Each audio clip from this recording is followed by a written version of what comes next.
Donc, Vital Kamerhe menace la République. S'il ne gère pas Sud Kivu, eh bien, Goma, et Bukavu va tomber avant pour Goma. Je me pose la question. Je ne vois pas Va-t-il appeler? Je ne vois pas les pacificateurs Vital Kamerhe tenir un tel discours. Non, ne suivez pas ce que disent les hommes politiques. Regardez ce qu'ils font. Bahati Lukwebo s'il est honnête, Fabien Vital Kamerhe papa. Tant nous a kangi Bahati pour détournement des deniers publics. Il a laissé un état prisonnier. Pekisi a ça la politique avec somba thèse et doctorat. Naoki Kolobake procès Bahati atikala jamais cause à député. Ouais. Kamerhe ne mutoye ko sala pour kala Elina. Quand même ta mission pour la prison pas tango. Pour son information, c'est depuis le Parlement de transition, Tilelo, président Bahati n'a pas la parlementaire. Bilo Konyo sur Mabe à Mokili, oh, ya Koiba, ya détournement, on cite toujours le nom de Kamerhe. Bahati n'a jamais fait l'objet, il y a citation, il y a détournement de fonds. Alors, il était, dans le cadre de la politique de l'INC, il y a un bateau sous la journée, il faut combattre M23, mais il y a une unité pas Kagame. Makambo, papa, boss quitter le groupe d'amis. Raison pour laquelle biso to alika kakoseng na ba service de sécurité en mboka na biso le monsieur pareil il faut pas attendre bango ba yo ka ko ali caché na bango il faut toye ba lelo ba congolais ba ke na procès à 100 jours deux juges bakufa M23 ba kotelaka par Ouganda n'est-ce pas mutu oya kendaka ko sala boucherie na Ouganda ezana n'est-ce pas Bahati Lukwebo na boucherie aye mais aux frais de l'État. Quand on a la présence en il y a Sénat.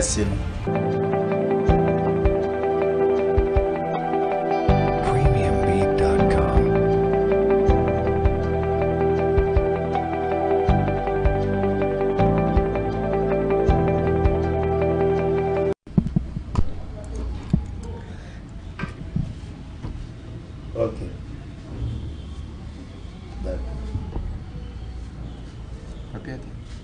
Mais pour ça que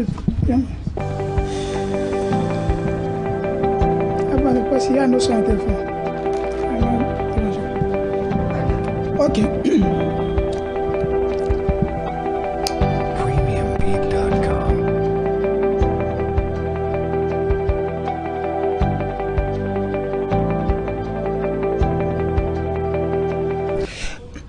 Mbote ba imboka mbote ba congolais to ebike bozalaka telema ebele mpona kolanda biso awa na masolo ya kati bien sûr toyebi ke bosengaki biso ntango molai ke tozongisa badébat parce que vous en avez besoin ya koyoka bachoc ya baidée parce que yango nde esalaka ete boyeba makanisi ya baimboka par rapport ya baactualité nyonso ezoleka awa na République démocratique du Congo kasi mpona lelo tozali na plaisir ya koyamba baimboka mibale oyo bakongono na lelo ezali mwana mboka Cédric Biengele azali moko wa cadre ya AFDC azali maître azali avocat toza pe na moko lisusu azali mwana mboka Alain Madilou porte-parole ya UNC ya ville ya Kinshasa na yende toko meka elongo ya kobeta masolo parce que RDC za na makambo tellement ebele il faut ko analyser koyeba point de vue ya chaque parti pe à chaque Congolais parce que vous en avez besoin yango parce que Congo tozali na pays ya démocratique il faut moutenir sur pesa maloba na ye kasi pona lelo pona to banda masolo ya lelo tozali na ba breaking news tozala ngo boyeba a été awa na ville ya Kinshasa certains quartiers ya ville ya Kinshasa puis plus d'une semaine, Maïza Kobimate. Après, les DG Lucine et Snell copie mais la biso courant. Régie des OPIP, AJP, emboîté les pas, il y a copie mais la Congolais, Maï, pendant plus d'une semaine, sans communiquer, ils allaient Kasaboubou, Bandalungwa, Kalamu et quartier Moussoussou, Oyo Bazako Lela Maï. Déjà Régie des eaux. Chef de l'État, il faut. Il faut pas zonga. Tu évites ceux qui pour l'année papa Lucinde. Tu évites même la population va s'accoler pour la maille chef de l'État après que ça la tourne na yé puis c'est katambola qui ACP a aussi informé biso que chef d'État zongi les biso na ville Kinshasa na capitale na mboka na yé par rapport à tourner surtout à Salaki mais nous allons rentrer pour notre débat quels sont les résultats moboko tina ya ba voyage ne surtout est-ce que ça a une importance nango tokolinga tolobela ngona émission oyo tokopitia bino pe élément moko ya général Kilimbalimba wazali moko ya bakambi bazoko kamba sécurité on a bila Kinshasa asalaki pour des presse na yeto émission na yena baninga ya Top Congo par rapport à insécurité za koleka on a bila Kinshasa tokotuna banimbo kabaza na plateau pour na ba pesa biso ya bango point de vue parce qu'il y a lobby et nyonso bazoko lobana ezalité kidnapping ezalité insécurité ezalité magamba force du programme o bako silisango force du programme outi wapi bimi wapi qu'est-ce qui se cache derrière magamba force du programme tokolinga toyeba point de vue na biso awa na plateau na longa na bandeko kasi dossier principal ezali INC na FDC donc union sacrée za Congo nona to éviter nani yango aswimbwa nani yango aibi yoyo amwana bazolanda baninga na ngambo ya INC baza ko akize bango ke bazali batomboki parmi bato bazo kolinga ko tia mobulu na République démocratique du Congo surtout na ngambo ya Est kuna bon tokozwa point de vue tokotia bino élément moko ya ba FDC ezali mwana mboka héritier ngashi tokolanda ngo po to commenter yango ezali moko ya ba principe to moko ya ba actualité photo to analyser yango to bengi ba des cadres ya des partis pour na pas pesa point de vue na bango to ko silisa na likambo ya ba élection ya ba gouverneur aïe vena biso lisanga bonganga pe aza gouverneur ya sayo félicitations aza gouverneur na ville ya Kinshasa to éviter que souka nini comment union sacrée ba ko départager ba ambition ya ba o bazana ya union sacrée qui doit être gouverneur, qui ne doit pas être. Quel est le profil qu'il faut pour la République, pour la ville à Kinshasa, surtout ville à Kinshasa, dans la loi là-bas, dans la province surtout. Union sacrée, comment ils vont s'en sortir pour la candidat d'Abango. C'est ça, moi il y a des missions à Bissot Tozango, le lot Awana. Pourquoi on a vu sur ma chaîne partenaire, je voulais dire Télé News, mais vous l'avez sur ma chaîne partenaire. Il y a tellement de chaînes qui vous avez sur relais, Nyota Télévision Centrale, tu peux se voir Centrale TV, tu vous avez vu sur Awapena, TV, vous avez vu sur Télé News, na Ngambu YouTube, la Lyon TV officielle, na Festa TV, donc Talakaka, les partenaires, ils allaient large diffusion donc biso za bongo donc vitesse moko ça jeter mais to bandi ce qu'on a besoin aux abela cardiaque zo maïti a pembeni so on a besoin aux attention aux les kaya bouti a pembeni parce que bordir ko beta malelo je vous rassure il faut bordir beta pour un élève de fungola.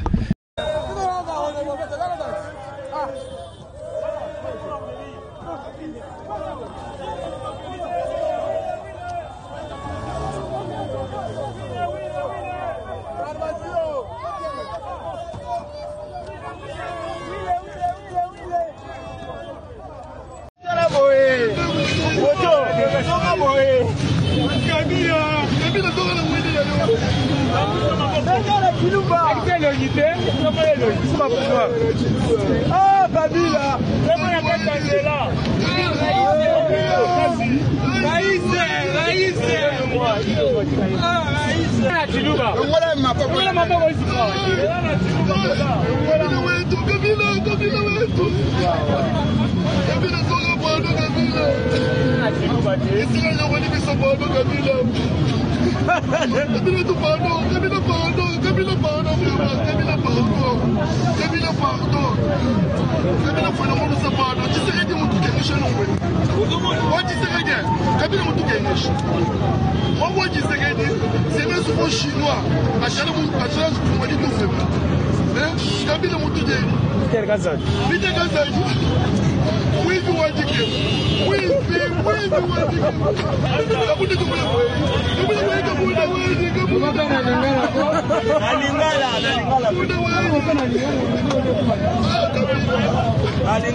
Merci beaucoup. Il faut considérer déjà que les Quinois ont décidé de porter à la tête de leur province des Quinois, en l'occurrence Zachary Bababache comme candidat vice-gouverneur et moi-même comme candidat gouverneur. D'autant plus que Kinshasa est une ville qui doit être dirigée par des Quinois pur sang de souche. Indépendamment de nos tendances politiques, bien évidemment que nous soutenons le chef de l'État, d'autant plus que le chef de l'État lui-même est quinois, et nous pensons qu'il est temps que Kinshasa soit effectivement dirigé par des Quinois comme le chef de l'État.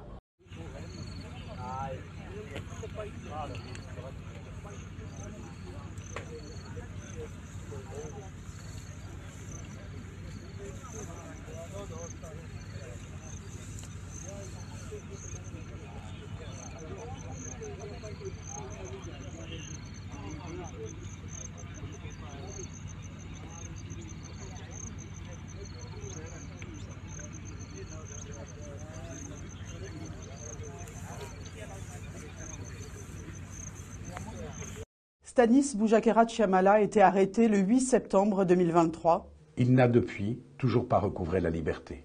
Chaque jour supplémentaire qu'il passe derrière les barreaux est un jour de trop. Stanis Boujakera Tchamala est l'un des journalistes congolais les plus suivis en RDC. Il est aussi largement reconnu comme étant un professionnel rigoureux.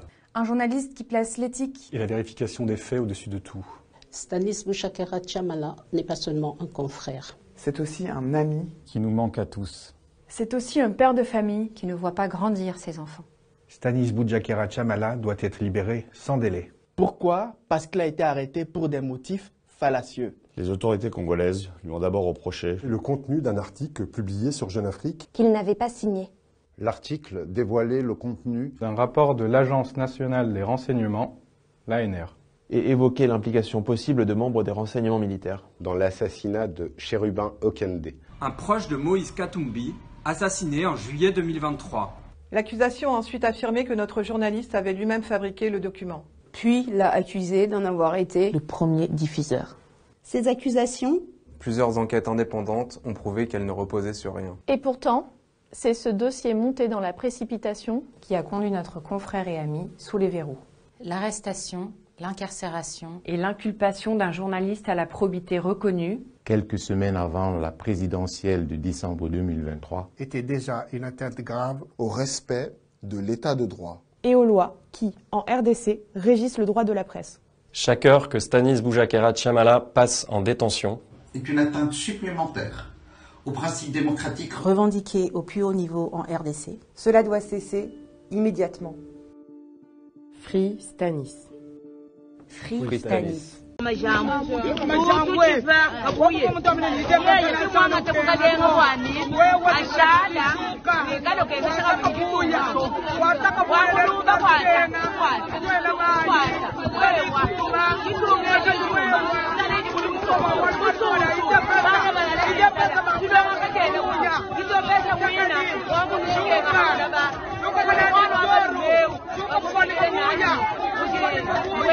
tulibana ku majambo mwabe tuju akale alobi moya lekeza te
Pendant que la République démocratique du Congo fait face à la guerre d'agression perpétrée par le Rwanda et ses pantins du M23 pour semer la mort et la désolation dans la population et déstabiliser les institutions de la République. Certains compatriotes, acteurs politiques de leur État, ne cessent de trahir la patrie. Ils mènent des actions d'espionnage et ne cessent de servir la cause de l'ennemi et de trahir notre pays. Heureusement,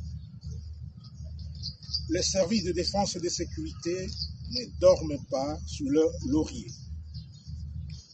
Plusieurs de ces inciviques, mieux, ces traîtres, sont tombés dans leur filet. Aujourd'hui, nous avons le devoir patriotique de présenter à travers vous, à l'opinion nationale et internationale, un échantillon des 4 complices des Rwandais et des terroristes RDF M23 appréhendés grâce à la collaboration et la dénonciation de la population de Goma, de Nord Kivu. 2 des 4 individus ici présents ont un dénominateur commun. Ils sont tous députés provinciaux du Nord Kivu de la législature passée pour les comptes du parti politique Ensemble pour la République.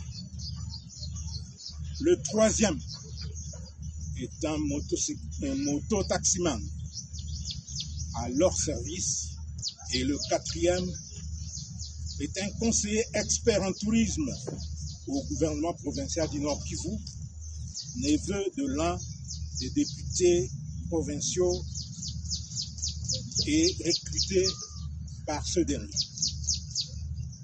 Tous ont été appréhendés à Goma, au Nord Kivu, et acheminés Manu Militari à Kinshasa. Il s'agit d'eux. Si je vous appelle, vous avancez. Kibuya Sabini Hope. C'est lui l'homme orchestre. C'est lui le plus grand recruteur. Nous en revenons là-dessus. Venez ici. C'est l'homme orchestre du groupe. Je dis que c'est un échantillon parce qu'il y a d'autres qui sont là et qui seront présentés le moment opportun. Il n'y a pas qu'ici, même dans d'autres services. Le 2e, qui est aussi député provincial, c'est Aliongera Alain. Il est là. Et nous allons vous les détailler par la suite. Le 3e, c'est Imani Baibika Gabriel.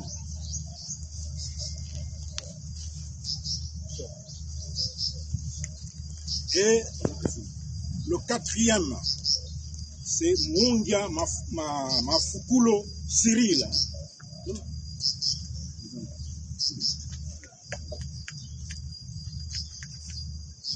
Le 5e individu, originaire du Sud Kivu, est arrêté à Goma.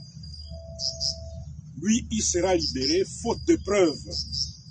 Il sera ramené dans son milieu d'origine. Mon nom est Cédric. Bonjour, soyez les bienvenus. Bonjour, papa journaliste. Bonjour. Très content. Bonne santé, bonne partie. Parti en bonne santé. Après ma ponami. Il est temps de réfléchir et puis nous discutons sur comment quota politique pour la partager. Et puis le parti est en train de réfléchir pour 2028. Sinon, la santé du parti c'est très correct. Le parti FDC et le monde président national a vu et autorité morale. Les camarades de la grande intelligence de la République, le professeur Modeste Bati Boukwebo, en tout cas très correct. Et puis on a profité à couper Saimbo Tessika Ali, Nawayambo Ekolo, président Félix Antoine Chilombo Tshisekedi.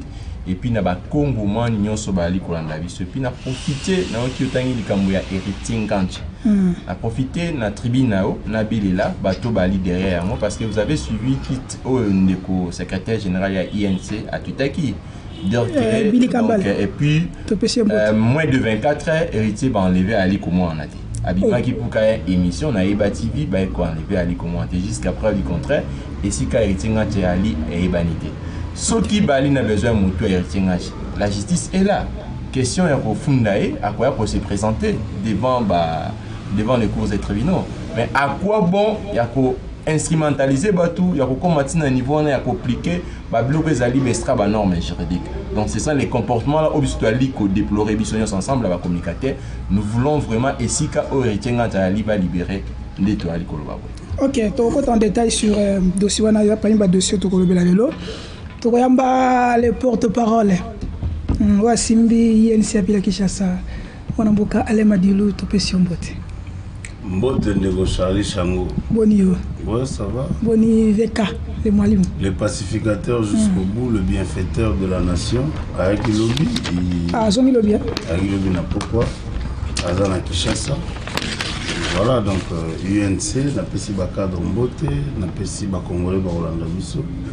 Mais il fallait quand même qu'on préciser, parce que je pense que enfantillage, ils ont trop. C'est-à-dire, je suis mon frère qui accuse le secrétaire général d'avoir enlevé Héritier Nganchi. Puisqu'il fait quoi, il pèse quoi, il a quoi. D'accord? C'est-à-dire, en suivant le tweet du CG, il faisait allusion à la justice. CG Alobi a répondre devant ce juge naturel. C'est-à-dire, tu as dit modus operandi na bango. Bon lobby biloko eza lokuta, bon se victimiser. Mutali mo avandi akipa ko na bango mo ba biote ba lever ngai. UNC toza ba légaliste. S'il faut porter plainte, c'est devant les cours et tribunaux. C'est-à-dire que tu as des pratiques où tu as des coins, des motos, des chantage inutile. C'est-à-dire que tu as des déclarations à la télévision, sur les preuves, il faut aller dans un tribunal, tu as parquet. C'est-à-dire que tu as des état de droit. Et ça, tu as lever moto, non, tu as lever moto, ok, c'est bon. Ce que la régie est allée. Nabiso Longo, tu retiens les membres, premier élément total, après tu as un plateau. Donc, restez scotché, branchez, commentez, likez, surtout partagez. Botia ba commenter na bino assez. Et on a besoin d'ango. Ceux qui les même diapason na biso, tout l'élément après tu as un plateau, tout commenter. Allons-y.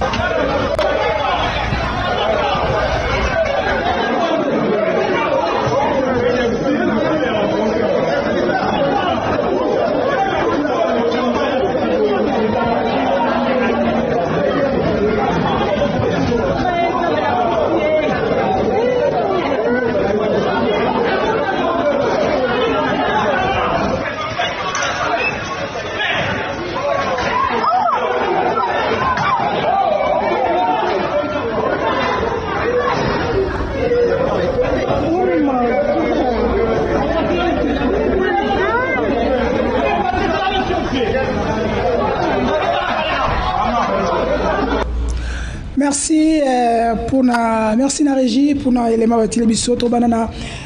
Maître Alain Madilou, Hollande émission, Hollande vidéo, comment on est arrivé là?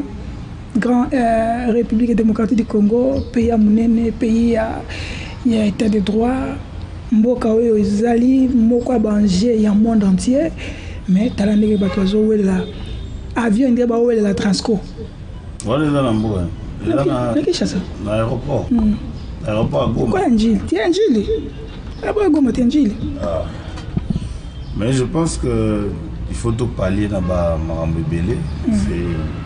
parmi Babilo, il y a un objectif au Mozambique lobby parce qu'il faut dire que dans le mandat passé, il y a eu pas mal de choses où il fallait tout mettre pour régler, y compris pour le domaine où on a le transport.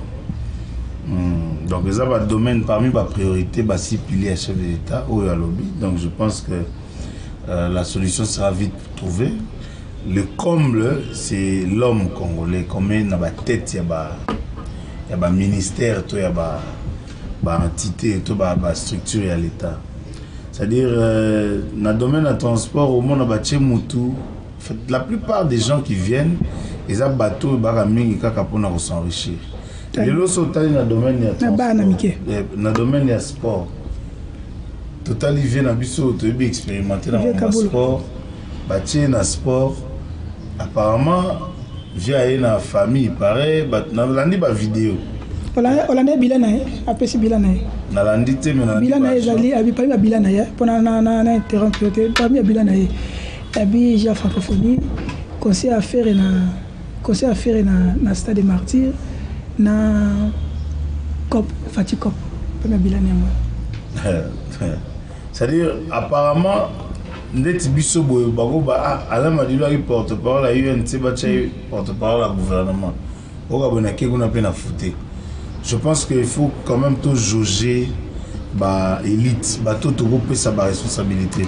Dans le domaine des belés, ils a marambeza au sala même temps comment on a comme privilégier famille, comment privilégier bananae, yemo quoi s'enrichir parce que zoba na soka lobby alongo lobby ba sekaye on na lobaga. La politique n'est pas rémunératrice mais la politique elle est compensatoire. Celui le loba beta lisolo Lumumba. Et ça parce que le monde bazaki n'a bon côté, parce que le monde avait servi la nation. Et bah venir, bah comme on est tant à makaka parce que fierté wana, il y a un peu ça dévouement à moto, ça est la mboka na yo. Ozomona.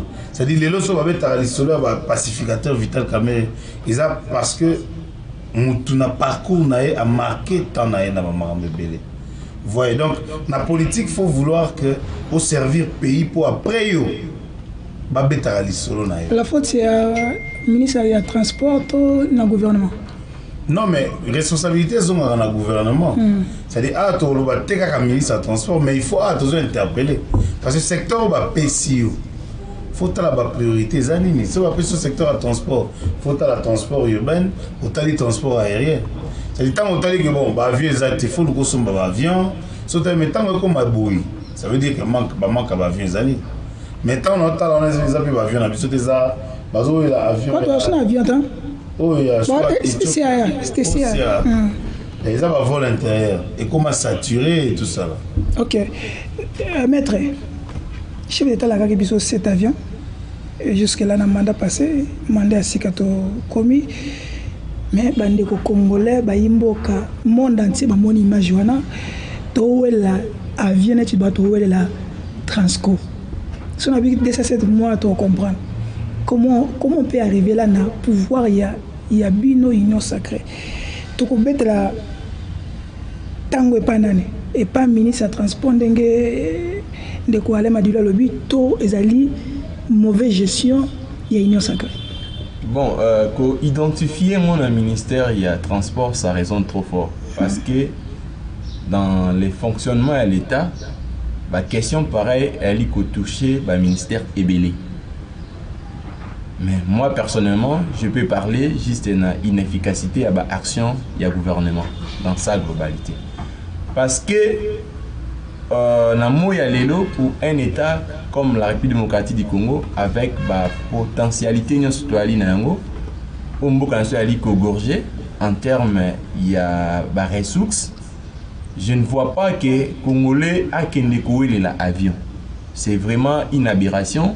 Et elle peut moi sonner vraiment. Moi personnellement, je profite de l'occasion. Il y a le président Félix Antoine Tshilombo Tshisekedi. Ce sont des erreurs à corriger. Dans le prochain gouvernement, s'il faudra doter aux Congolais les avions qui peuvent permettre même transport local, ça sera une solution face à un problème pareil. Parce que moi je vois quand les gens vont failli, donc c'est vraiment donc avec les enfants et Alice ce qu'on raisonnait ma belle vraiment. les mobiles pour lesquels il faut cette fois-ci baper ça bateau ba sengeli dans profil ouais sengeli et puis ba porteur des changements bateau ba li vraiment pour matérialiser vision un chef de l'État et non bateau ba li quoi pour na ba servir la formation politique na bango soit pour na ba intérêt à la famille na bango et ali vraiment pour aider Congolais. Si on peut toko appeler sa responsabilité toko pesa on a ba ministère ni. Je dirais le ministère de l'économie, le ministère de transport, le ministère de budget, les trios là. Donc, ce sont troïka stratégique là. Donc, ce sont de grandes questions au faut matérialiser. Ok, merci. Dans un deuxième élément, parce que tu es vers sujet actualité à solo. Tout le deuxième élément pour notre zone, parce qu'on doit vraiment analyser les appasiens, Mboka Fati, Mboka Mobutu, Mboka Yakasavu, Baoué l'avion.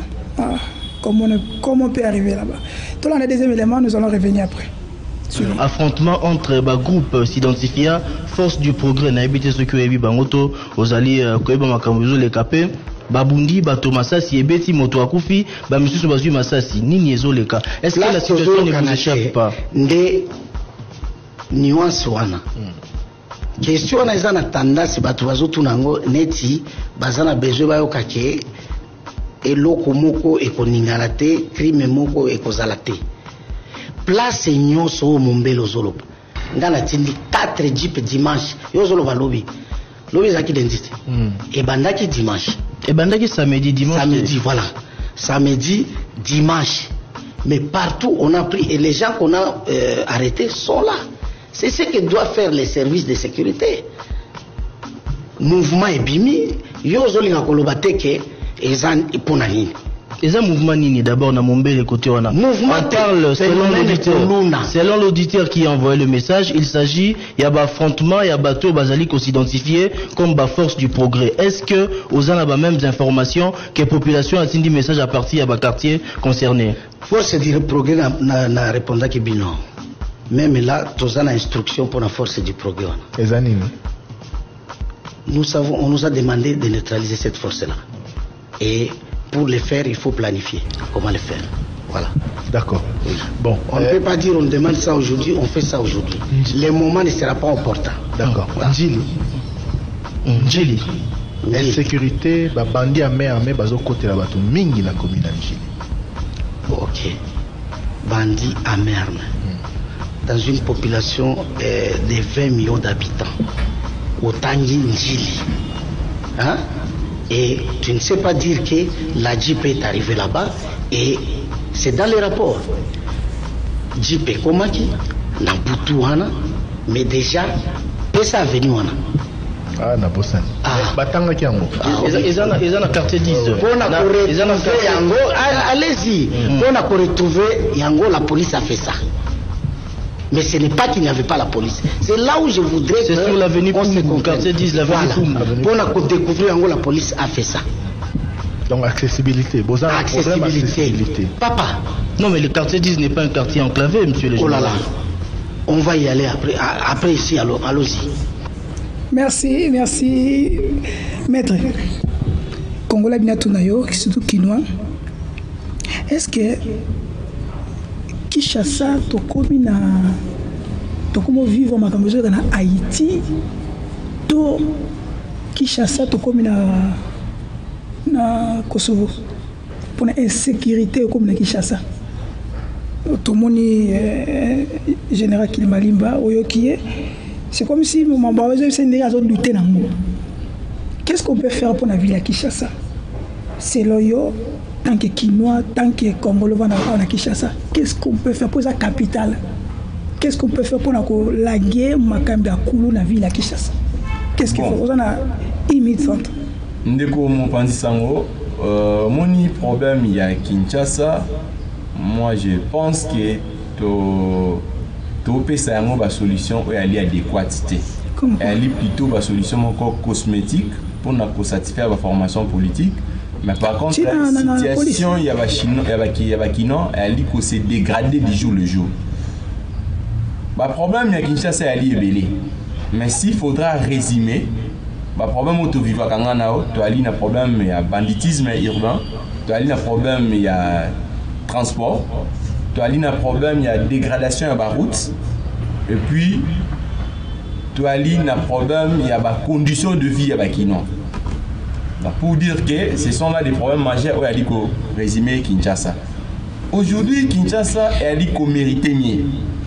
Mais mieux, ça demande un technocrate à la tête de la gouvernance de la ville de Kinshasa et non un politicien. Je connais la ville de Kinshasa. Moi, personnellement, donc, la colline à la ville de Kinshasa, directement. J'ai assumé presque ma poste dans la ville de Kinshasa.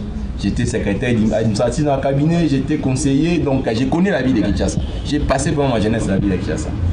Mais je vous dis, la tête de la ville, elle est vraiment qu'au CPI Sangaïté. J'avais écrit que même le niveau à la police, avec l'arrivée du général Kilimba Limba, aurait porté une solution pour une insécurité grandissante au Covid dans le quartier et dans la commune. Mais moi je pense que le général a encore ajouté l'insécurité dans Kinshasa. Le général Kimbali. Je vous dis, c'est bien de dire aux gens que bon circuler dans la moto, là sont des... Moi je pense que ce sont des solutions aux alliés pour la CPI, ça doit être générique. Mais nous voulons traiter question de fond. Moi je pense que le chef de l'État, parce que c'est lui qui est censé dénommer les généraux, il faut cette fois-ci revoir, voir Moto réellement couper sa solution et insécurité dans Kinshasa. Parce que moi où je vous dis, quand vous allez par exemple à Kimantek, il y a des familles qui pleurent, des activités à 14 heures à la journée. Et elle dit bien insécurité presque dans la commune, c'est comme une mortelle épargnée à la ville de Kinshasa. Tu es qu'aucun gestion, il y a la ville de Kinshasa, gouverneur qui est censé déréglementer, d'assurer au niveau de la ville. Hein? Quelle gouvernance sont allés vivre dans la ville de Kinshasa? Les Alimawa, même les Kinois qui nous suivent, il y a une gestion chaotique dans la ville de Kinshasa. Raison pour laquelle nous invitons le nouveau député récemment élu. Il est temps d'assumer la responsabilité. Nous ne pouvons pas postime, mais c'est plutôt répondre aux questions des pauvres Congolais à l'écoute à l'Issou. Ok. Maître Alema Dilou. Tolanda qui ministre Peter Kazadi a aussi coupé ça généraux Jeep parce qu'il y a procédure pour le kidnapping, il y a tout ça kidnapping en Kinshasa. Mais on constate comme si insécurité est silate.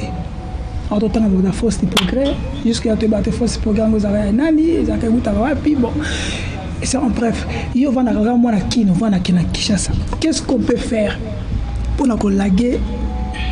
Makambo insécurité na Kinshasa parce que même on a boulevard kulo na na boulevard na boulevard on se sala na kuna kati na macheta na boulevard. Qu'est-ce qu'on peut faire? Est-ce que ce sont les hommes au bâti en place qui sont incompétents ou ils ont manqué de stratégie? Parce qu'à l'époque nos Congolais c'est comme si tu es comme Haïti. Merci mon amboga Charlie. C'est-à-dire il faut pas tout supputer. Il faut pas que la baninga tort.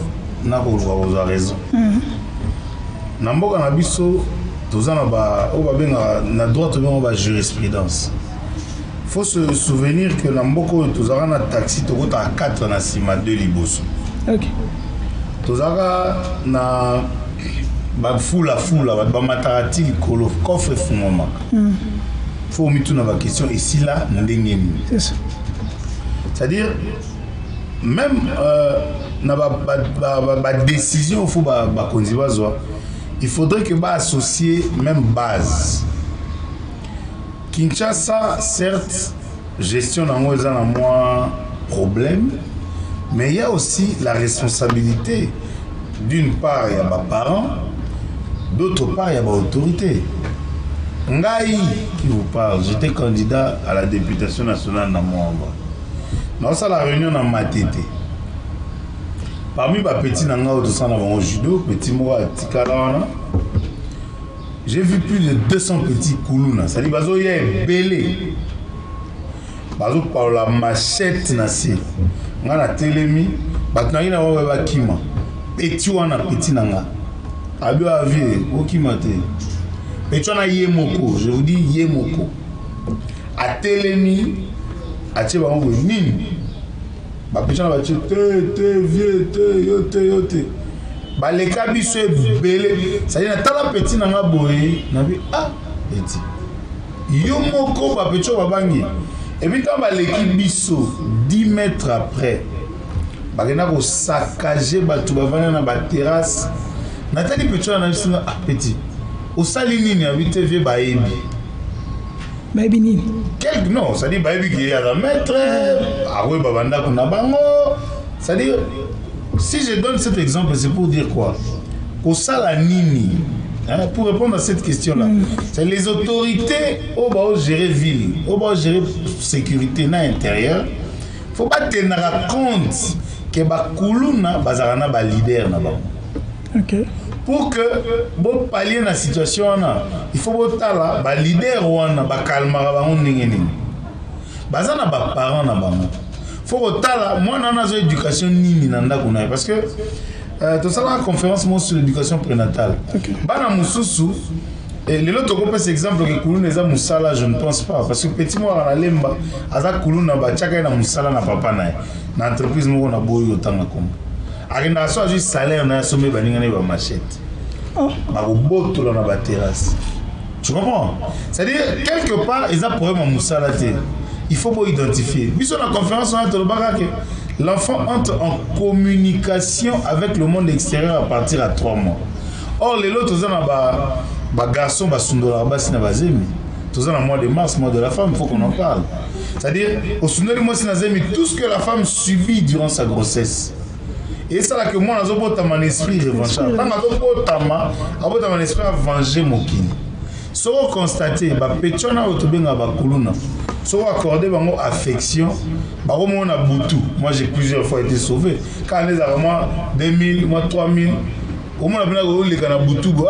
Elle m'a dit, oh, bang, tête comme un système Haïti, mon qui est Haïti, gang, n'a menacé gouvernement avec des sources qui ont paralysé. Non mais ah, j'ai vu des policiers fuir des Koulouna. C'est-à-dire nous sommes peut-être déjà arrivés là, mais seulement il faut identifier vrai problème, l'élément causal, parce que ça c'est pas un sujet à négliger. C'est-à-dire il faut la source à banana.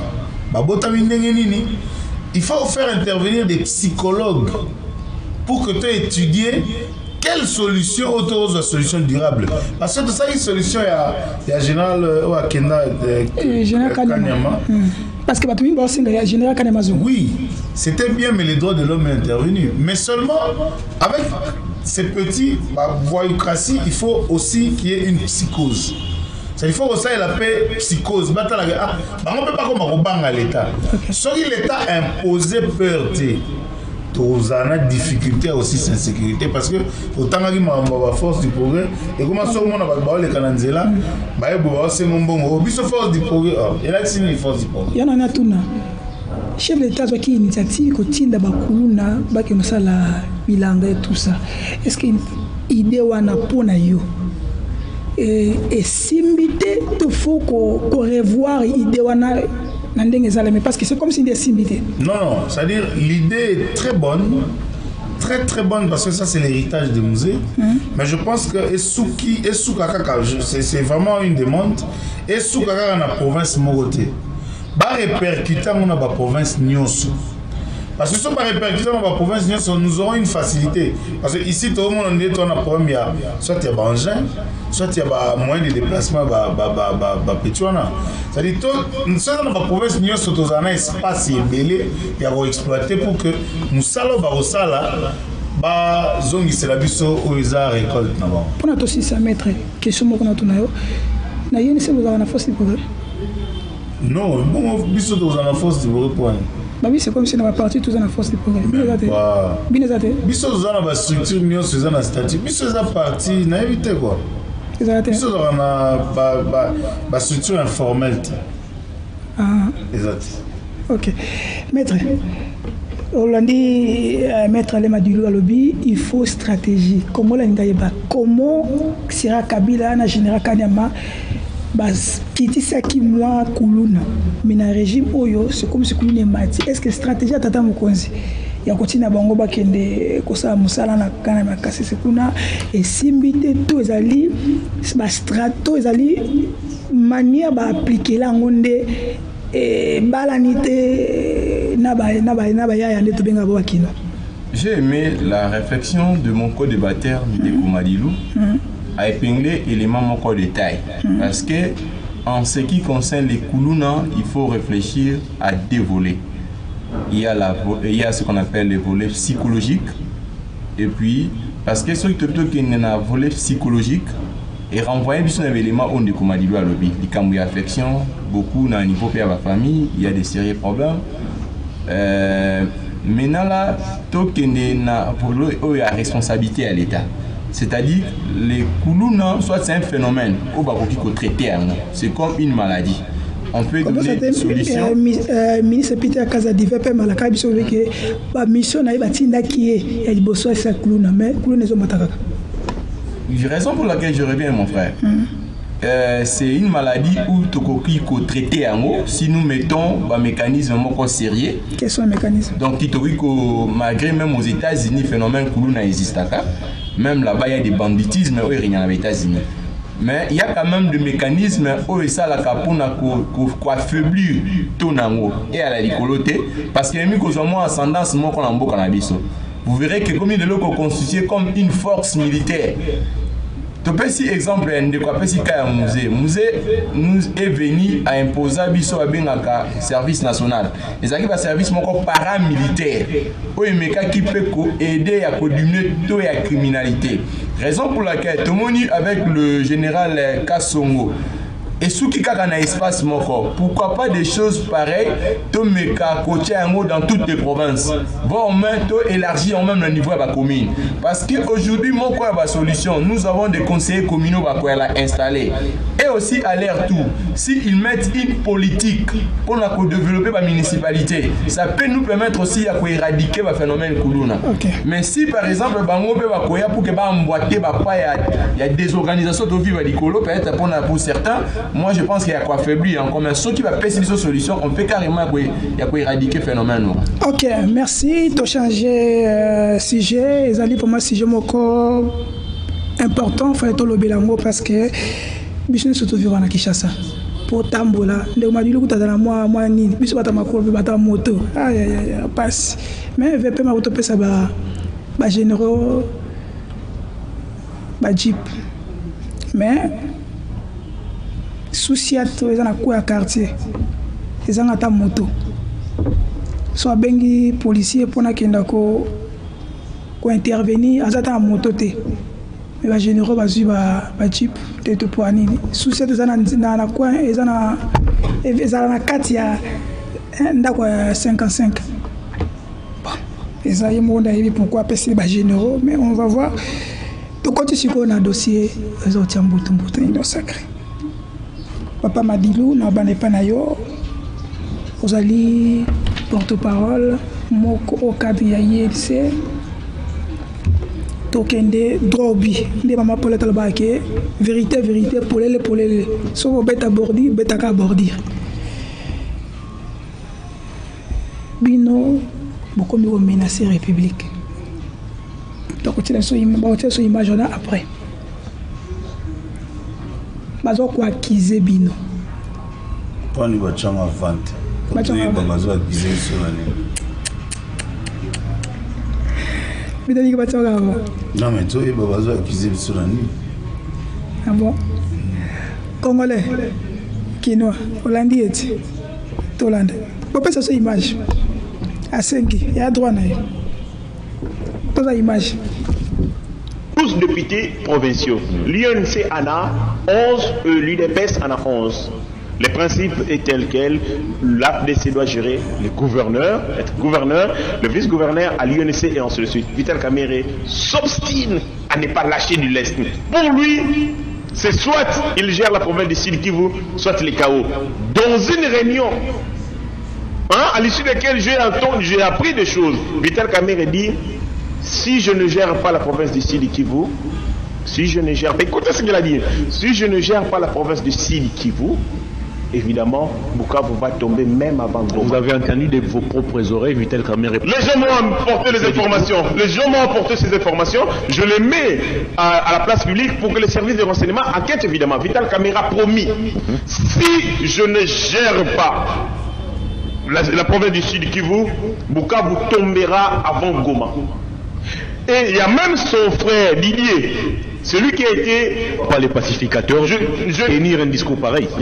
Voilà ce qu'a dit son neveu. Son neveu dit ceci: il y a des politiciens congolais, vous ne connaissez pas ce qui se passe dans des partis politiques. Il y a des politiciens congolais qui crient le jour l'agression rwandaise, mais la nuit, ils apportent des présents à Paul Kagame. Qui est allé avec les vaches au Rwanda? Vous avez la réponse. Donc, partant de tous ces éléments, vous pensez que Kamerhe ne sera pas un bon Premier ministre? Loyauté dans un pays sérieux. On a besoin de la compétence. Sans loyauté, vous voulez me dire que la compétence précède la loyauté? Non. C'est la loyauté. Les gens doivent être loyaux vis-à-vis de la République. Les compétences, il n'en manque pas, il y en a plusieurs. Donc, Vital Kamerhe menace la République. S'il ne gère pas Sud Kivu, eh bien, Goma, et Bukavu va tomber avant pour Goma. Je me pose la question. Je ne vois pas va-t-il appeler? Je ne vois pas les pacificateurs Vital Kamerhe tenir un tel discours. Non, ne suivez pas ce que disent les hommes politiques. Regardez ce qu'ils font. Vous comprenez leur vraie nature. Jules Alinguet. Merci Ezalaki Sengo. Napesi mbote na mon ami et frère, confrère Itoma Stone. Napesi mbote bisiko zali. Ndeko madilu. Kongola landi pour ce sengaki ezadroit na yo. To landi biso surtout Congolais en général. Ba kam. L'homme au babatno surtout bakumisaka le pacificateur akomi mutu oyo asimbaka manduki. Il promet la République que soki azwi te à gérer province et Kouya, ça va se faire comment? Information de rapesi yozara na kati eza faux ou eza vrai? Moi, je pas parce que tout le monde question parce que déjà on va arriver là-bas, mais d'abord répondre à Moutona. Non, mais déjà pour balayer ce qu'il a dit, le journaliste est la présence n'a à douter. Et même si on sentir Nelobeli, on sentir vraiment que Mouto Batindi Aloba, qui l'a envoyé, c'est son autorité morale Bahati Lukwebo. Papa Bahati? Oui. Et il est de l'AFDC, c'est-à-dire, tant que il parle au nom de l'AFDC. Et Bahati Lelo, il faut toyer Belo comme on dit au Charlie. Bahati Lukwebo, aussi, il est honnête. Fabien Vital Kamerhe, papa. Le bienfaiteur de Bahati Lukwebo s'appelle Vital Kamerhe. C'est seulement moi parcours moqué. Vous en 3 minutes. C'est-à-dire, tant que nous avons Kangi Bahati pour détournement de deniers publics, il a laissé l'État prisonnier. Pekisi a ça la politique, à quelle somme ma thèse et doctorat. À quelle somme ma thèse et doctorat? Non, je mets à défi quiconque. Ça dit que je mets la thèse na place à Salango, dans la télévision. Ok, on a noté. Thèse et doctorat pour que azo espace d'expression. Kaka Vital Kamerhe oya combataka. Azuye pour commissaire questeur dans l'Assemblée nationale. C'est-à-dire à sauver l'image. Ici, je pense à un directeur de cabinet au pacificateur à l'époque. Papa Junior Matou. Président a senga papa wana a démissionné parce que l'honorable Bahati aurait promis de prendre sa tête. C'est-à-dire qu'on s'opposait dans la malversation financière. Prendre sa tête, ça veut dire quoi? Non, à la Kabi, si on continue à bloquer Ngaï, j'aurais ta tête. Je sais pas. L'expression c'était Narozomutuna. Et pacificateur à Senga papa Nabi, en tout cas papa, Nali Gozawa Promna Negonangate, pour comme il a boué, vaut mieux dans démission. J'aurais toujours besoin de toi par rapport à l'expertise. Tozo Kende, il faut toye balelo bakongole bayebake na procès à 100 jours. 2 juges bakufa. Juge Yani akufa paix à son âme que je respecte. Na deuxième juge o akita Kamere bakbaye bateka kufa. Juge wana kufa parce que a dénoncé que bah il est 4 millions de dollars pour maintenir condamnation à 18 mois contre Kamere. C'est-à-dire ah non le baba congolais ba Hollande. Ba vidéo est tambola awa tamu ba quitter Kamere garçon moko liboso ya pas procureur na INSS. Azoloba ba sanisa biso na IEC. Ah garçon malega na toile boy. Voilà, oh azé na vidéo mazoloba ba tia prometa biso mbongo. Tu as s'opposer contre acquittement. Ah, fake news, ça non fake news. Non, ça dit biso to mona ba vidéo. Ba yé belé pour pas s'opposer à acquittement. Batinda ki bango réunion sama na IEC. Kaka même Bati. Bati n'a jamais réussi à se faire élire. En 2018, il a eu 12 voix na Katana. Na mboka na ye. Maintenant, député bongo belé bon. Non, un leader, ça veut dire que le leader il a eu faut se faire élire. Azala jamais élu. Tout le Kamere a eu yaka na Bukavu. Des chances à lui député. Il doit appeler Kamere papa. Tant que la campagne électorale, il n'a pas bâti campagne pour le chef de l'État. Vous l'avez vu, Azalat, il était à son hôtel. Kamere va le voir. ABC papa, Kakato battre campagne pour le chef de l'État. Abina ko battre campagne pour la Joaquim Mbongote. Mais tu l'as dit discours, mon meeting na Bukavu, azo beta lisolo ya mauvaise gouvernance ya régime ya Félix Tshisekedi, azo senga pardon la population de Sud Kivu. Bolimbi sa mauvaise gouvernance oyo parce qu'il faisait des yeux doux à Katumbi parce que lui pour lui il disait ah tout un discours moko ya centre pour Katumbi akobima to profiter comme il y a mesana balambi ba tirer na mesa allié. Pas du tout, il y a Moussala Naeza, tant que Bozui, il y a un biloko moni garçon autour de l'oba. A bêti le homo kadio shababenga. A bêti pour kaluka créer espace. Nazo mamuke la mamba Sud Kivu. Na Sud Kivu, en 2018, UNC avait beaucoup de députés. Kaka caprice yaye, papa na Vital Kamere, atalige ah, bati luko boya leli. N'a dirigé province. INC avec beaucoup de députés, j'insiste. Batikela AFDC et sa tête ya gouvernorat. Pour dire que Binobo géré en 2018, en 2023, Bisso doit gérer province. Quoi de plus normal? Ça dit... Non mais l'histoire est là. L'INC avait beaucoup de députés en 2018. Pendant que le capricieux est venu voir son père Kamere, parce que pour lui, Kamere doit tout faire pour lui, lui ne peut rien faire pour Kamere. Bon, il y a un compromis de Banakala à Baboy ko sala mobi ko menacer. Non, on est allé voir le secrétaire général de l'AFDC. Tokendaki, j'ai vu le secrétaire général Billy Kambale et l'excellent Sestache Moazi. Bamona qui vient Guy Richard Malongo. Ils étaient là, ils ont trouvé un compromis. Qui voilà, en 2018 c'était comme ça, en 2023 ça doit se passer comme ça. Et j'étais surpris même de voir que Moutazoya a fait la déclaration à Boué, ben congruité à Boué, la télévision, pendant que il y a un moment donné, les membres belé à AFDC assistent à la direction politique nationale. Et il y a un moment de surprise dans Bango Bakoutaragé, bazo nommer bango bana, bazo nommer bango ba neveu, bango batinda bango ba exposer. Babina tibina bako mo nommer pe bana pe. Bozu ka non mais ba il a so preuve ba nommer moi na wapi. Ba bi regroupement mo na bino botie moi. Non mais regroupement so moi na initiative na sali regroupement. Ba mi kolo bongo baza kuna moi na ya gérer ba. Ah bon je sais Kabila zo pouvoir na 29 ans. L'exemple est là, ça dit j'ai défini ça la responsabilité à mon total. Mais seulement et ça peut-être cas isolé, mais sur total il y a une nomination. Batonio so batinda ba s'exposer na télévision. Et c'est là où j'ai compris que assistant à la direction politique nationale na bangote pour bailler ba résolution.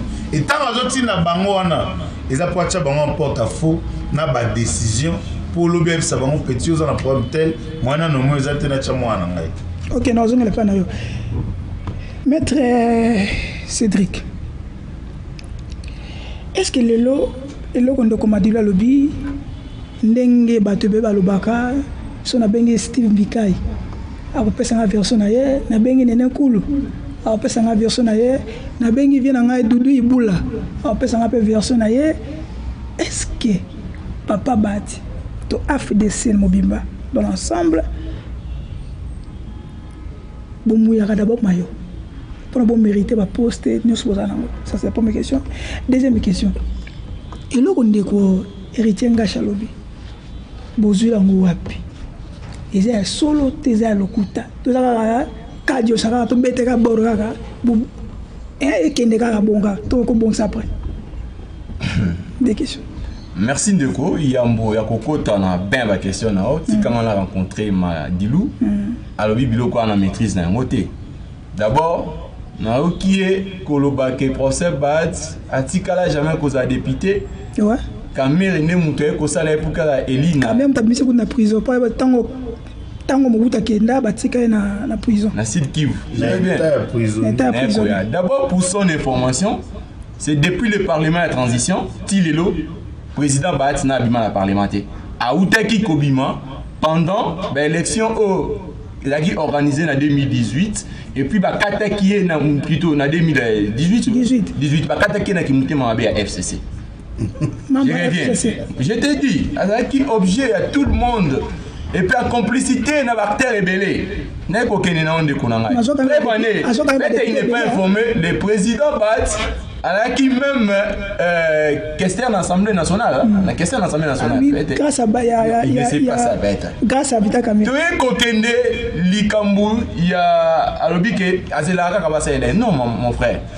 Gestion président Bat, il a démontré même la gestion à parti politique. AFDC depuis sa création, Tilelo, Toko Kipa Kaka, deuxième place. Pour dire que nous sommes un parti organisé, l'amateurisme, il y a président Vital Kamere, et Aliko s'est symbolisé même dans la partie Aliko passé comme gestionnaire. Aza la cité dans la gabegie financière Mabé. Neko Aza même le ministre de l'économie, incapable de Vital Kamere, il y a quoi stabiliser monnaie. Aujourd'hui, il y a des flambées de prix, c'est toujours Vital Kamere. Aujourd'hui, s'il y a parmi les acteurs politiques congolais, Moto Asali objet, il y a l'accusation ébélée, c'est moi en Boka Vital Kamere. Même si quelqu'un est incapable, même la gestion de la famille pose problème. Vous êtes sûr qu'il va bien gérer l'État. Mais c'est pareil. Tu es kokende. Bilo konyo sur Mabé à Mokili, il y a Koiba, il y a détournement. On cite toujours le nom de Kamere. Bat n'a jamais fait l'objet. Il y a citation, il y a détournement de fonds. Partout où il est passé, comme ministre, il a toujours excellé. N'a kokende Likambu, il y a baptême de doctorants. Ah, procès qui tombe les Sika Ali. Soko Keim Papa Otangi Babengaka à Poukine, à 60 de procès de l'université de Kinshasa, dans le mois de février, vous avez vu, papa, c'est inconcevable de Komadilou. Moutassa a plus de 20 ans, assisté à un premier mandat. C'est Vital Kamere. Le long Vital Kamere est nommé professeur. Je vous dis, mon frère, il est nommé professeur, il n'a même pas le numéro matricule. Et puis je vous dis, thèse à doctorat pour que va accepter un mot, le corps scientifique va qu'on la nangaï. Mon frère, il y a toujours débattu à niveau de conseil, il y a faculté. Il y a une décollabition, et même pas pour ça objet. Il y a discussion à l'internet directement à nommer professeur. Qui n'est continue à l'unique, va tout marcher. Et assistant en ville, le maman pas professeur, sans numéro matricule à Mbamouana. Tu es Kokende, Bati Lukobo. Non, Bati Lukobo est diplômé de l'IEC. Il est diplômé dans une université à Milan. Je vous dis, Ali porté, il y a thèse en économie appliquée. À Milan. Oui, je vous dis, Ali a des doctorants. Moi, à Milan, moi, à l'université des États-Unis. Moi, à l'université d'Erchiman. C'est toujours le procès Bati Lukobo. Attends, et si quand thèse invité Kamere Ezaki débattu et puis contenu et puis considération nango. Qui est ce Congolais qui a enseigné par c'était Vital Kamere? Congolais en abima. Après c'est Kouni. Excusez, tu comprends encore? Mais parmi les procès excellents de l'IEC, vous citerez le nom de Bati Lukwebo. Naeko kenemena likambuya ya Sid Kifu Ali Kolobawana. Tokei na maponami ya gouverneur il y a né 2012 18. Ok, papa, tozaki na majorité, tozaki na ba député belé koleka bango. Tosali mel, tosokani na bango, tosali ba benga en politique ya des accords. Préparer bango bazwa vice gouvernorat. Pépé mosaïque ya FCC, bazwa assemblée nationale, gestion et présidence. Peut-être biloko ande kolanga maîtriser qui a monté. Aïka ka ko critiquer directement. Topesi bango ba compromis, ça mi to gérer na bango ensemble. Les autres qui na pratique, il y a la politique et le bakaneni. Quand on va répartir des postes, c'est ça, bateau, il y a plus grand nombre. Il y a élu, on est Moutouazouaka, gouvernorat de province. On va l'andi, parce que président, c'est l'Assemblée, parce qu'il y a les premières institutions de province. Bissot, le AFDC, tu as l'île 12 élus. Bango, va l'île 11. Directement, tout le monde est pas dans Bango, va dévier, va compromis dans l'Union Union Sacrée, va qu'est-ce présenté, tout canon de co, les qui habitent Caméré, Didier Caméré, candidat gouverneur. Moussous Kouna Moutou Moutou, côté pas dans Bango. Maloba on ne konanga héritier ngati lobby a relayé, il a réitéré que des propos de Didier Caméré. Quand Didier Caméré, les jeunes frères, il y a des Vital Caméré, oh et Vital Caméré ko le kande ko madido ala liboso na ngai a lobby était na kata lingoma politique na biso ya INC il y a bato mosusu na journée bali ko combattre M23 mais na butu batine la kabamba unité pas Kagame.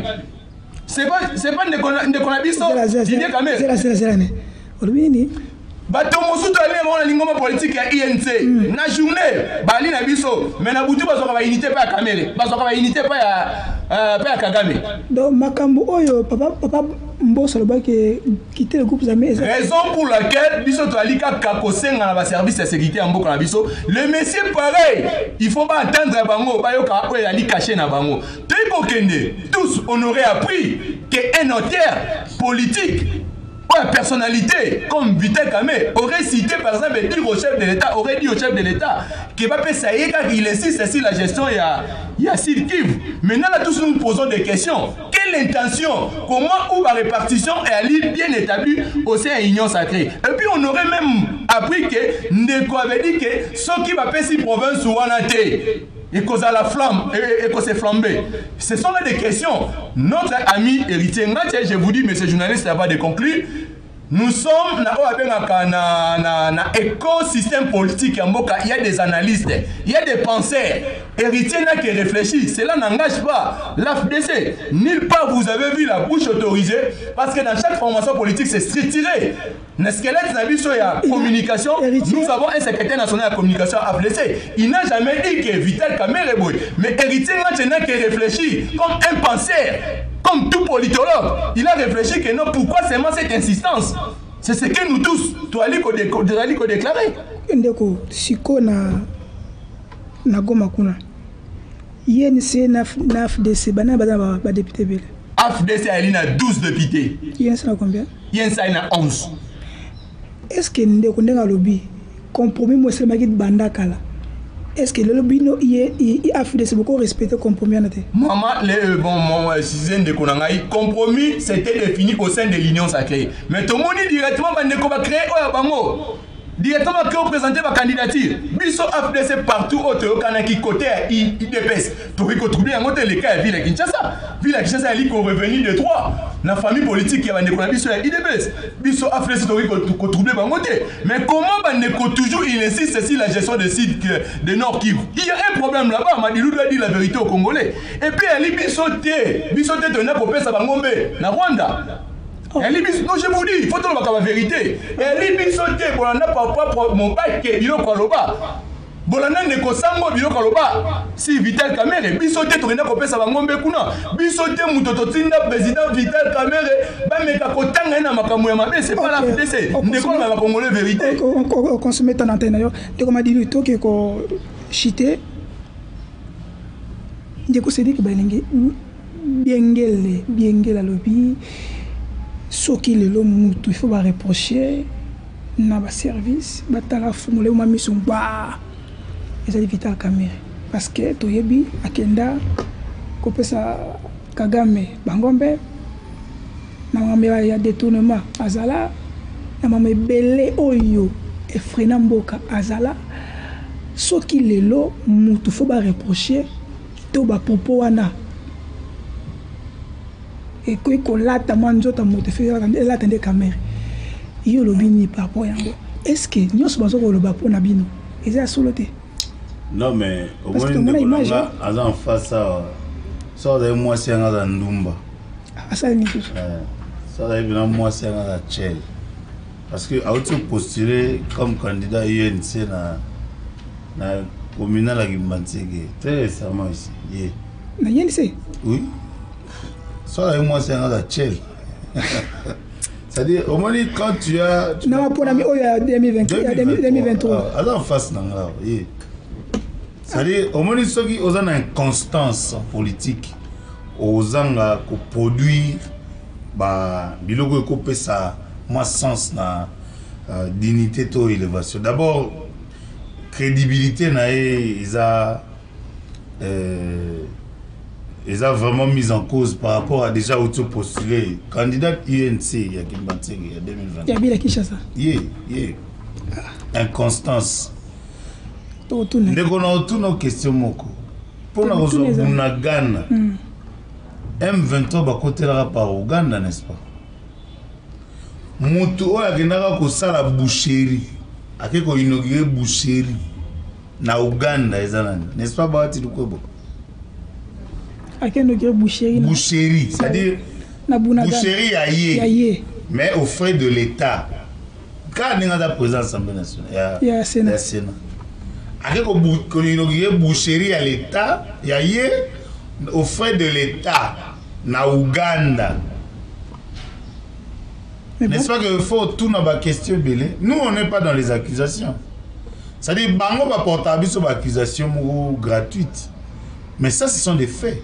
C'est-à-dire, Ouganda, il y a créé boucherie qu'on a inauguré en Oyayo. Nambon à l'État.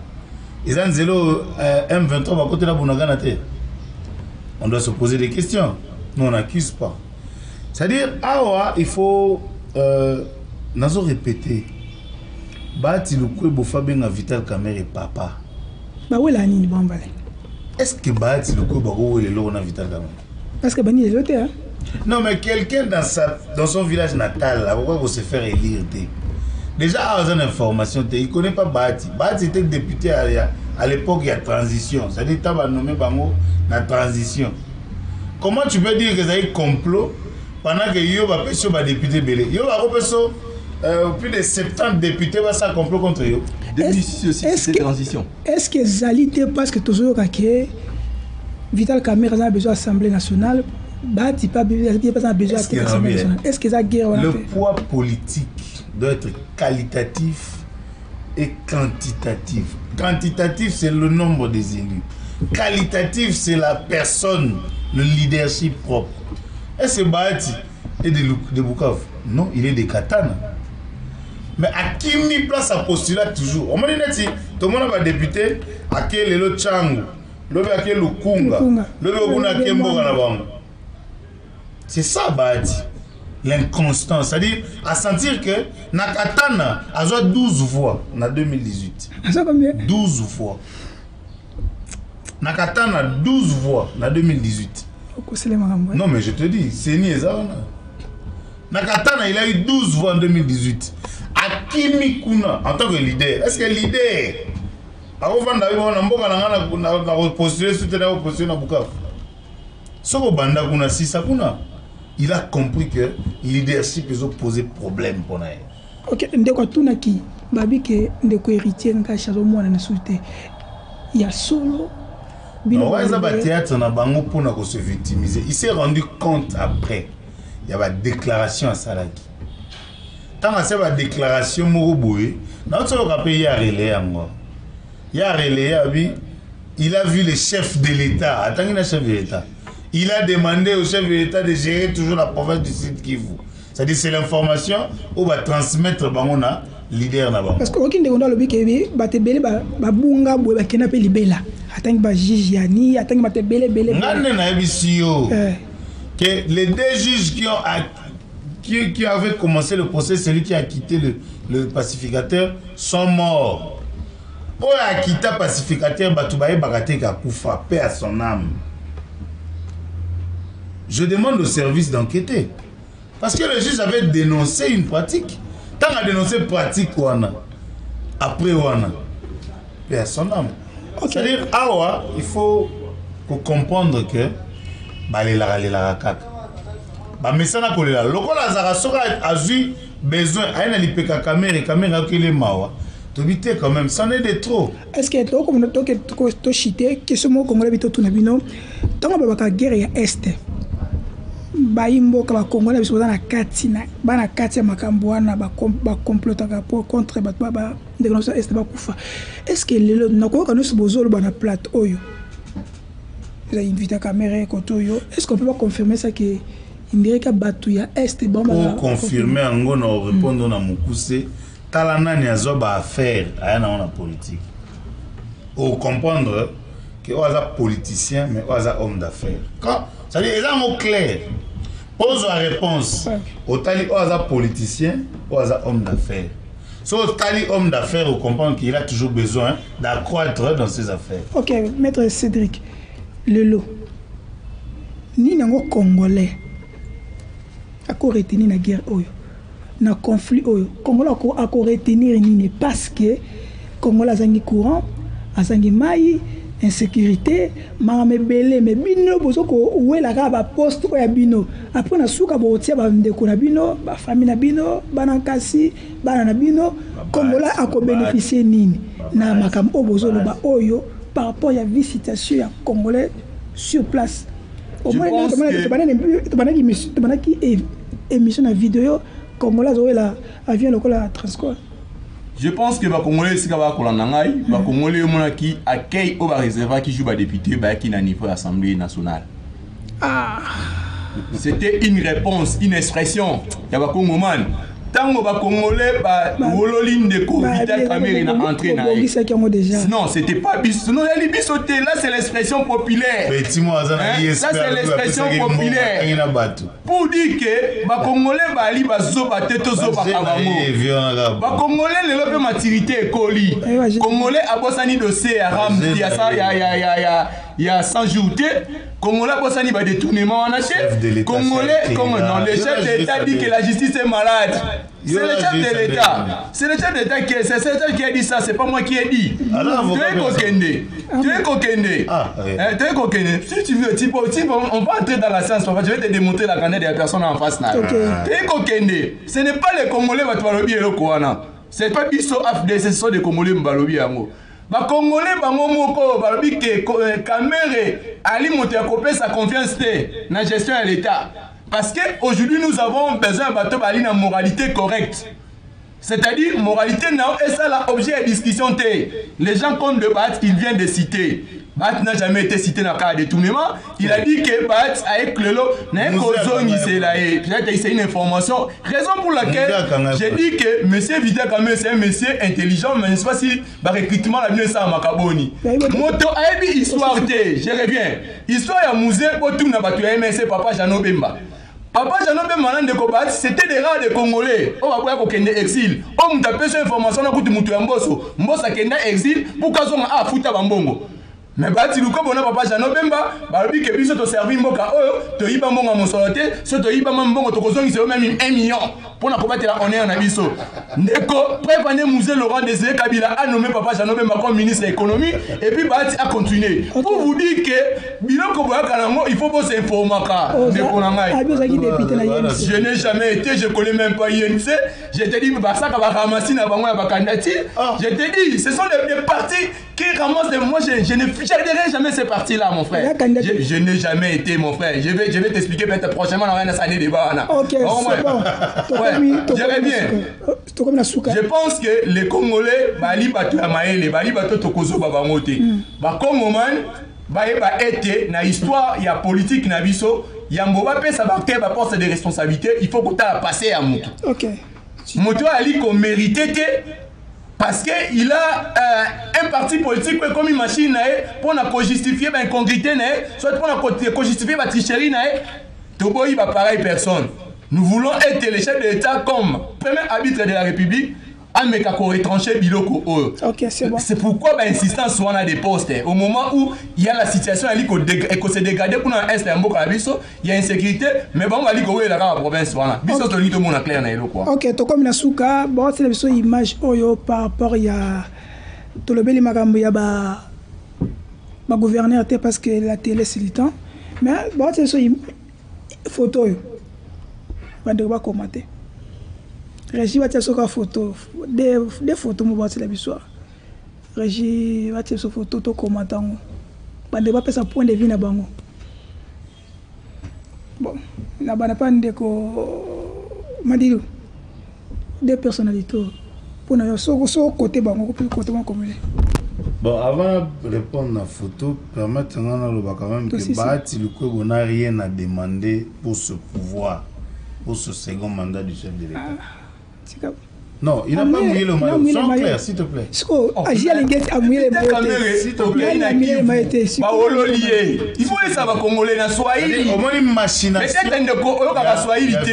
Na me ka koyeso na Swahili comment les a foutu mbongo. A bengi batu. Va faire passer message au Yalingi. Mais à mouillé mayoté, on l'a pas vu sur terrain.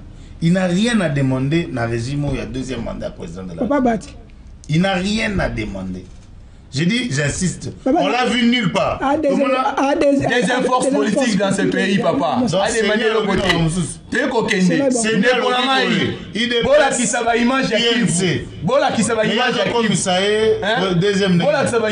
comment le président Vital Kamerhe Azalaki haï par devant les Congolais. Tu as eu la parole, je t'ai pas... Non, c'est bon. C'est-à-dire, au moins, le problème est là. Candidat. Ah non, il est un acteur politique, j'ai un passé. Un acteur politique. S'il te plaît. C'est-à-dire, le problème est que j'insiste que Bahati n'a rien à demander pour ce deuxième mandat du président de la République. Parce qu'il a croisé les bras à son hôtel à Bukavu. On a vu Bemba, on a vu Mbosso, on a vu Kamerhe. On n'a pas vu Bahati sur le terrain. Ils sont clairs. Qu'ils ne viennent pas parce qu'à Messana, Balambelier, à Ekolia, tout à Oliaté. Oh. Tout Bahati au Goliath. Ok, comment des photos on a deux personnalités à Villa Kinshasa? Non, neti bango bo basona kakati. Na commenter nini? Po ba mba basona. Ba kozonga. Kozonga neti. Na tête ya ville. Po basona lisusu. Bango te. Non. Ba osona. Tolingi ba basona te, il faut calmer Deko Cédric, des personnalités on. Moi je pense que sont les erreurs du passé au chef d'État qu'il faut corriger. Moi je pense que correction Liboso c'est la vie de Kinshasa. Parce que, vu la Kinshasa qui n'a pas mérité sécurité à Malam, Ngobila a fait son temps.